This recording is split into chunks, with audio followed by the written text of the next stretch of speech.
Hello সবাইকে। আজকে ৩ টি preposition নিয়ে আমি আপনাদের সামনে হাজির হয়েছি। ১ম যে প্রিপোজিশনটি সেটা হচ্ছে ডাই অফ, পরেরটা ডাই ফ্রম অ্যান্ড থার্ড যেটা সেটা ডাই বাই। এই ৩ টা প্রিপোজিশন নিয়ে আমাদের অনেকেরই কনফিউশন থাকে। আমরা যখন কোনো পরীক্ষায় ব্যবহার করতে যাই তখন আমাদের অনেক সমস্যায় পড়তে হয়। তো ১ম টা যেটা ডাই অফ সেক্ষেত্রে আমরা অনেক সময় মুখস্থ করে থাকি যে কোনো রোগে যদি আমরা মারা যাই, যেকোনো ধরনের ডিজিজে যদি আমরা মারা যাই তাহলে আমরা ডাই অফ ব্যবহার করে থাকি।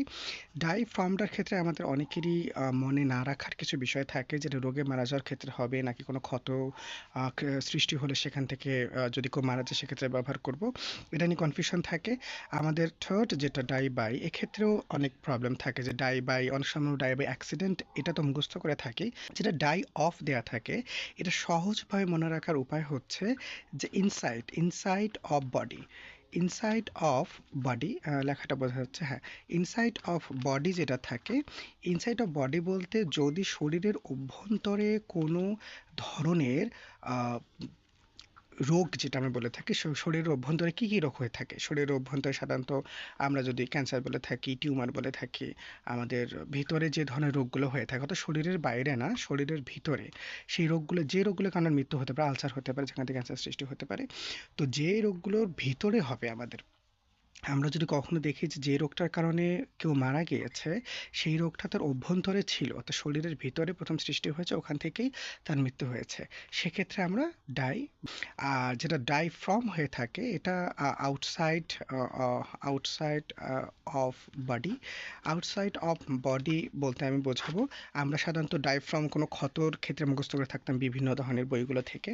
তো আউটসাইড অফ বডি মানে হচ্ছে শরীরের বাইরে যা কিছু হবে, শরীরের বাইরে যা কিছু হবে এবং সেখান থেকে যদি কারো মৃত্যু হয় সেটা অবশ্যই ডাই ফ্রম হবে।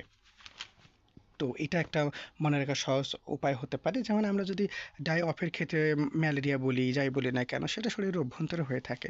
আর ডাই ফ্রম আমরা যদি কেউ পুড়ে মারা যায় বা এরকম কোনো কিছুতে মারা যায়, আর যেটা বাইরের কারণে হয়ে থাকে, সেটা ডাই ফ্রম হবে। আর ডাই বাই যেটা, এটা একটু মনোযোগ দিতে হবে কারণ আমাদের ডাই ফ্রমটার সঙ্গে মাঝে মাঝে এটা গুলে যেতে পারে। তো এটা হচ্ছে কোনো পার্টিকুলার রিজন। পার্টিকুলার রিজন বলতে এটা কি হতে পারে, পার্টিকুলার রিজনটা আমরা বলতে পারি কেউ যদি অ্যাক্সিডেন্টে মারা গিয়ে থাকে, এটা একটা পার্টিকুলার রিজন। তো যদি কোনো আপনাদের মনে হয় যে না শরীরের এরকম কিছু না, শরীরের ভিতরে বা বাইরে না, অন্য কোনো কারণে কেউ মারা গিয়েছে, কোনো পার্টিকুলার রিজনে কেউ মারামারিতে বা ফাইটের মধ্যে হতে পারে, সেই ফাইটে দেশের জন্য যদি হয় সেটা একটা আলাদা বিষয়, বাট এমনিতে যেটা হয়ে থাকে যে কারণে কেউ মারা যেতে পারে কোনো পার্টিকুলার রিজনে হতে পারে, পারিবারিক কোনো দ্বন্দ্বের কারণে মারা যাওয়ার হতে পারে, এটা একটা পার্টিকুলার রিজন, সেক্ষেত্রে ডাই বাই হতে পারে। তো আমাদের কি হলো যে দেহের অভ্যন্তরে যে রোগ ব্যাধিগুলো হবে সেখান থেকে কেউ মারা গেলে ডাই অফ, আর দেহের বাইরে যদি কোনো কিছুতে কেউ মারা যায়, সেটা কত কেটে গিয়ে ইনফেকশন হয়ে বা এটা সেটা হয়ে, সেক্ষেত্রে ডাই ফ্রম।